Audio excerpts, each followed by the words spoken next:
Slab है उसमें कोई हमने संशोधन तो चाहते हैं। शुरू से 2016 से राहुल जी 2 ही स्लैब्स की बात कर रहे हैं। इनको या तो समझने में 9 साल लग जाते हैं या अपने अहंकार को नीचे करके फिर राहुल जी की सलाह मानने में 9 साल लग जाते हैं, मुझे नहीं मालूम। अब हमने अभी एक आवाज कल उठाई है, अब इनके पास 9 साल तो बचे नहीं। अब अगले 8-9 महीने में भी, मुझे लगता है वो भी मैं ज्यादा बोल रहा हूं, 8-9 हफ्ते में ये भी सलाह मान ले राहुल जी की तो अच्छा रहेगा, नहीं तो फिर हम आके कर देंगे, चिंता मत कीजिए। हमारे सवाल अब प्रधानमंत्री जी आपसे भी हैं कि 2021 में जब आपने ये शब्द कहे थे कि जब हम 20% एथेनॉल मिश्रण हासिल कर लेंगे तो कल्पना कीजिए कि किसान कितना पैसा कमाएंगे, तो मोदी जी अब आप बताइए 2021 के जरिए जो आपने एथेनॉल मिश्रण किया उसका लाभ किसानों को कितना मिला, यह आंकड़े सबके सामने रखिए। माइलेज के आंकड़े सबके सामने रखिए, इंजन डैमेज की जो शिकायतें हैं उसके आंकड़े सबके सामने रखिए। नंबर 2, अगर एथेनॉल मिश्रण का उद्देश्य पेट्रोल को 55 रुपए और डीजल को 50 रुपए पे लाना था तो हम सब दोगुना कीमत क्यों दे रहे हैं, ये आंकड़े सामने रखिए, ये कारण सामने रखिए।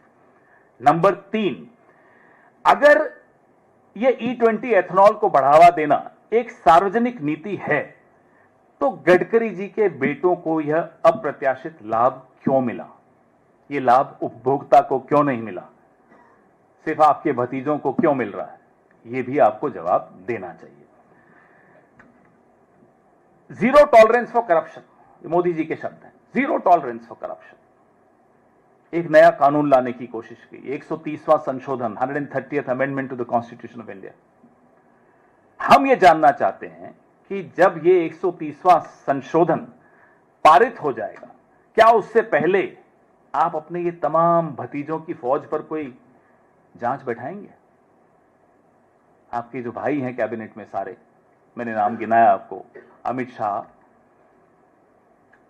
गडकरी जी, सिंधिया जी, और कैबिनेट के भी ऊपर जो बैठे हैं डोभाल जी, कोई एथेनॉल से कमा रहा है, कोई क्रिकेट से कमा रहा है, कोई पाकिस्तान से कमा रहा है, कोई पता नहीं क्या क्या बेचकर कमा रहा है, इन सब पर जांच होगी क्या? 130वें संशोधन से पहले होगी क्या जांच?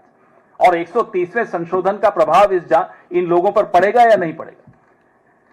और आखिरी 2014 से लेकर 2025 तक 38.89 लाख करोड़, लगभग 40 लाख करोड़, 38.89 लाख करोड़ आपने पेट्रोल और डीजल पर जो सेस के जरिए कमाया है, उस पैसे का हिसाब इस देश के नागरिकों को मिलेगा या नहीं मिलेगा? They have made almost 40 lakh crore out of the cess they charge on petrol and diesel from us. इन सब सवालों के जवाब हमें मालूम है नहीं मिलेंगे, क्योंकि ये लोग वोट चुरा कर आते हैं और फिर जेब काट कर जाते हैं।